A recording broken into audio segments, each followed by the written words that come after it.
جو کیا ان کو سزا دی ہم نے تاریخ میں یا نہیں دی ہے؟ تو ہم نے ایک ایسی ریاست بنائی ہے جو منصفانہ طریقے سے انصاف کر سکتی ہے یا نہیں کر سکتی ہے؟ کیا ہم نے اپنے شہریوں کے حقوق ان کو دیے یا نہیں دیے؟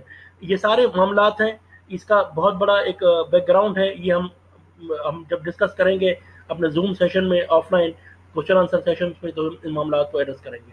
Thank you very much.